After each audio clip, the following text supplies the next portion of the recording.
Subscribe कीजिए हमारे channel नूर रज़ा को और बेल आइकन को प्रेस कीजिए जिससे आपको हमारी न्यू वीडियो की नोटिफिकेशन मिलती रहे। एक दिन हज़रत सैयदना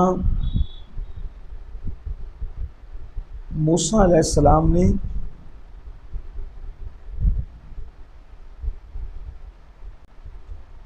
एक बहुत खूबसूरत पत्थर देखा, बड़ा हसीन जमील खूबसूरत पत्थर। आप भी देखते होंगे आमतौर पर अंगूठियों में जो पत्थर होते हैं बड़े खूबसूरत होते हैं। बाज़ पत्थरों को देख करके हैरत होती है। हज़रत मूसा अलैहिस्सलाम ने भी एक बड़ा खूबसूरत सा पत्थर देखा तो आपको उसकी खूबसूरती पर, उसके हुस्न पर, उसके जमाल पर बड़ी हैरत हुई। तो अल्लाह से कहने लगे, मौला तूने पत्थर कितना खूबसूरत बनाया, ये पत्थर तूने कितना हसीन बनाया, कितना ताज्जुब खेज़ है ये पत्थर। तो अल्लाह ने फरमाया, इससे और बढ़कर मैं तुम्हें कोई ताज्जुब की बात बताऊं? बस की बोला, बता क्या इससे बढ़कर कौन सी ताज्जुब की बात है इससे बढ़कर? और जाहिर सी बात है, तो तेरी शान है, तू जो चाहता है करता है, हर चीज़ ताज्जुब खेज़। तो मूसा अलैहिस्सलाम ने कहा ये तो बहुत ताज्जुब खेज़ है, तो कहा इससे बढ़ के कोई ताज्जुब खेज़ बताऊं? तो अर्ज़ की कि बता दे, तेरा तो हर मामले ही ताज्जुब खेज़ है। तो कहा इस पत्थर पे आसा मारो, इस पत्थर पे आसा मारो। आपने आसा मारा तो दो टुकड़े हो गए। और आप जानते हैं कि पत्थर अंदर से खोखला नहीं होता, भरा हुआ हो। अब जब पत्थर भरा हुआ होगा तो उसके अंदर कोई चीज़ नहीं होती, लेकिन जब वो दो टुकड़े हुआ तो उसमें एक बंदा नमाज पढ़ रहा था, पत्थर के अंदर नमाज पढ़।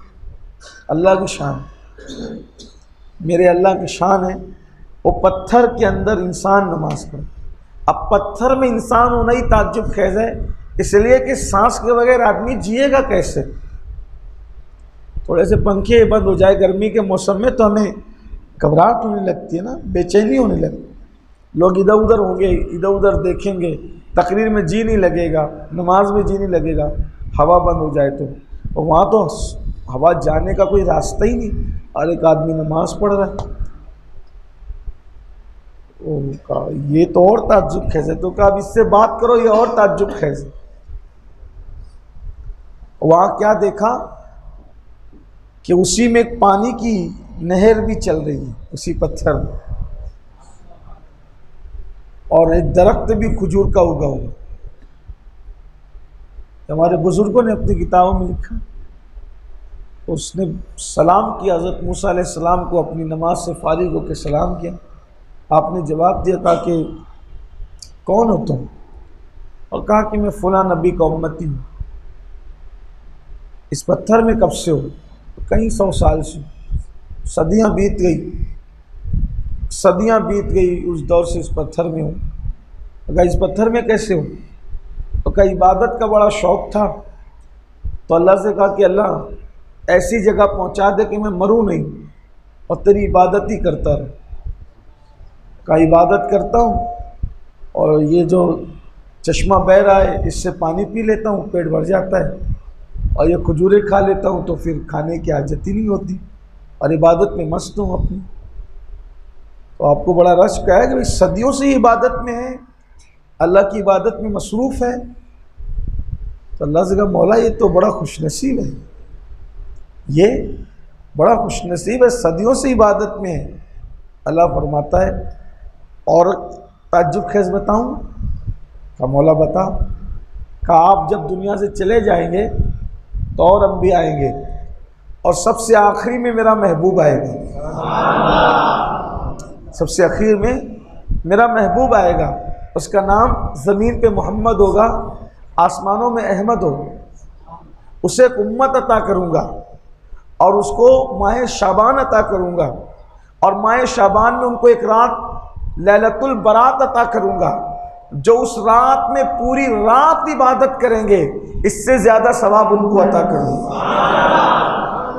ये सदियों में जो सवाब कमा रहा है, उससे ज्यादा सवाब उनको दूंगा जो शब बारात में इबादत करे। कितने खुश नसीब हो।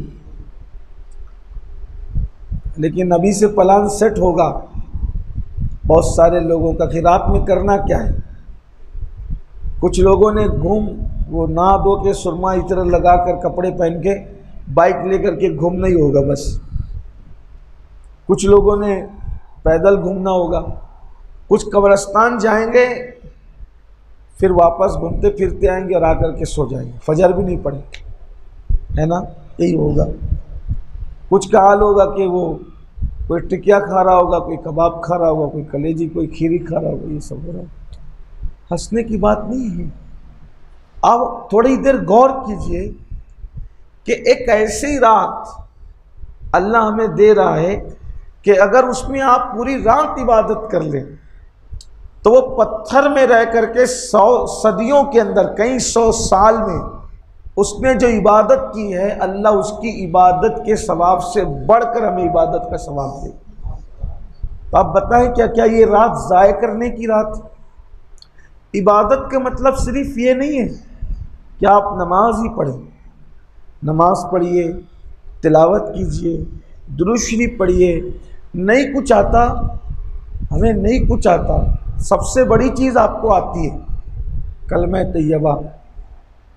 अफजलु ज़िक्र, अल्लाह के अस्कार में से सबसे बड़ा कोई जिक्र है तो वह ला इलाहा इल्लल्लाह मुहम्मदुर रसूलुल्लाह सल्लल्लाहु अलैहि वसल्लम। इसको पढ़िए, इसको पढ़िए। जब कोई बंदा कलेमा पढ़ता है, कलेमा, तो जब वो पढ़ता है ना, ला, इस तरह खींचता है वो ला, ये लाम अलीफ के अलीफ को जब वो खींचता है ला, सिर्फ ये अलीफ खींचने पर, सिर्फ अलीफ खींचने पर अल्लाह उसको 4000 नेकियां अता फरमाता। खींच के पढ़ने पर बस, जो अलीफ खींचे उसको इतना सवाब है, पूरा कलमा पढ़ने वाले को क्या सवाब। बड़ी नेमतें उसकी, उसके करम में कोई कमी नहीं। हमारी तलब में कमी है, उसके अता में कोई कमी नहीं। नहीं कुछ आता, कलेमा पढ़ो, अस्तगफिरुल्लाह अस्तगफिरुल्लाह पढ़ो, सुभान अल्लाह अल्हम्दुलिल्लाह पढ़ते रहिए। दुआ करो, खूब दुआ मांगो। जैसे सूरज गुरूब होता है 14 तारीख का, शाबान की 14 का सूरज गुरूब होता है, तो अल्लाह पहले आसमान पे तजल्ली करता है जैसा कि उसकी शान। तजल्ली करने का मतलब अब लोग नहीं समझते, तो हमारे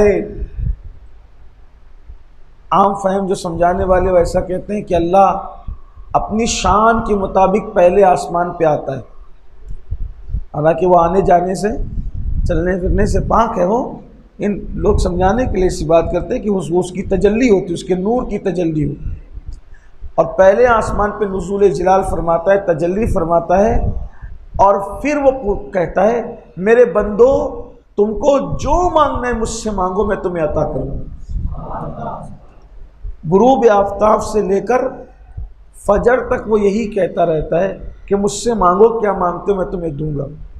अब जब वो खुद कह रहे हैं कि मुझसे मांगो क्या मांगते हैं मैं तुम्हें दूंगा, और हम लोग घूम रहे होते हैं, खा पी रहे होते हैं, सो गए होते हैं, कितनी जफाकारी है कि सखी कह रहा है, जव्वाद कह रहा है, ऐ भिखारियों आज हमने अपने ख़जाने के मुंह खोल दिए, क्या मांगना है मांगो। बल्कि कहता है रोज़ी मांगना है मांगो मैं तुम्हें दूंगा, औलाद मांगना है मांगो मैं तुम्हें दूंगा, सेहत मांगना है मांगो मैं तुम्हें दूंगा, जो तुम मांगोगे मैं तुम्हें दूंगा। और फिर कहता है इन्नल्लाह ला युखलिफुल मियाद, कि बेशक अल्लाह का वादा कभी झूठा नहीं होता, वो सच्चा वादा है, उसका वादा सच्चा है। तो जब मांगने का वक्त है तब गायब हो जाते हैं। औरों से मांगेंगे, कारपोरेटर अगर कहे ना कि मुझे वोट दो मैं ये काम कर दूंगा, तो उस पर यकीन कर लेते हैं कि ये कर देगा। झूठों पे, मक्कारों पे, अपने जैसे इंसानों पे यकीन करते हो, और उस सच्चे खुदा पर कब यकीन करोगे।